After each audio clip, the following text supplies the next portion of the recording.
नमस्कार, भारत के पहले digital mobile news channel metro TV में आपका स्वागत है। मैं हूं अनामिका। बुलेटिन की शुरुआत करते हैं आज की हेडलाइन से।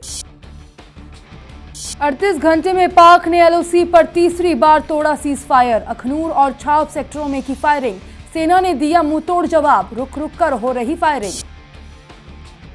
सर्जिकल स्ट्राइक में बौखलाया पाकिस्तान, सरहद पर भेजी 5 बटालियन। अफसरों जवानों की छुट्टियां कैंसिल, खाली कराए बॉर्डर के 300 से ज्यादा गांव। कूटनीतिक मोर्चे पर भी पाकिस्तान हुआ चारों खाने चित। अफगानिस्तान और दक्षिण कोरिया ने भी किया भारत की कार्रवाई का खुला समर्थन। पाक को अमेरिका ने आतंकी संगठनों के खिलाफ कार्रवाई की दी नसीहत। हिलेरी क्लिंटन का ऑडियो हुआ लीक, पाक में तख्ता पलट की जताई आशंका। जिहादियों के हाथ लग सकते हैं एटमी हथियार।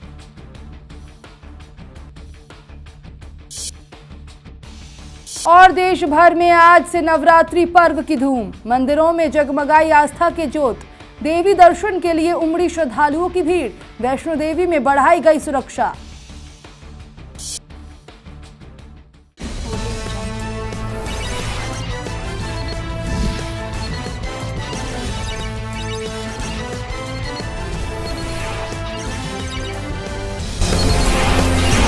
आर्मी के सर्जिकल ऑपरेशन के बाद बुरी तरह बौखलाए पाकिस्तान द्वारा नियंत्रण रेखा पर लगातार सीज फायर का उल्लंघन किया जा रहा है। तड़के 4 बजे एलओसी पर अखनूर और छाप सेक्टरों में पाकिस्तानी रेंजर्स ने फिर फायरिंग की। इंडियन आर्मी की ओर से पाकिस्तान की इस हरकत का मुंहतोड़ जवाब दिया जा रहा है। पाकिस्तान की ओर से सीमा पार से अखनूर और छाप में गोलीबारी की गई और मोर्टार के गोले भी दागे गए। पिछले 36 घंटों में पाकिस्तान की ओर से सीज फायर के उल्लंघन की ये तीसरी घटना है। इससे पहले गुरुवार को भी पाकिस्तान ने अखनूर में छोटे हथियारों से फायरिंग की थी। भारत की ओर से पीओके में घुसकर सर्जिकल ऑपरेशन किए जाने के बाद से पाकिस्तान की ओर से सीज फायर उल्लंघन की घटनाएं लगातार बढ़ गई है। बुधवार गुरुवार की रात को पीओके में इंडियन आर्मी की ओर से किए गए सर्जिकल ऑपरेशन में 50 से अधिक आतंकी मारे गए थे। सैटेलाइट के जरिए मिली तस्वीरों से इसका खुलासा हुआ है। सूत्रों के मुताबिक इस ऑपरेशन में पाकिस्तान की सेना को भी भारी नुकसान पहुंचा है।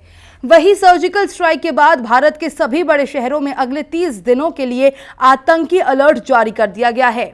खुफिया सूत्रों से मिली जानकारी के मुताबिक पाकिस्तान की ओर इन शहरों को निशाना बनाया जा सकता है। इस बीच हमले के बाद पाकिस्तान में सरगर्मी बढ़ गई है। पाकिस्तान के पीएम नवाज शरीफ ने कहा है कि पाकिस्तान अपनी सुरक्षा करने में सक्षम है। पीओके में इंडियन आर्मी के सर्जिकल स्ट्राइक के बाद पाकिस्तान ने सीमा पर अपने सैनिकों की तैनाती बढ़ा दी है। वहीं पाकिस्तानी सेना ने अपने जवानों की छुट्टियां रद्द कर दी है।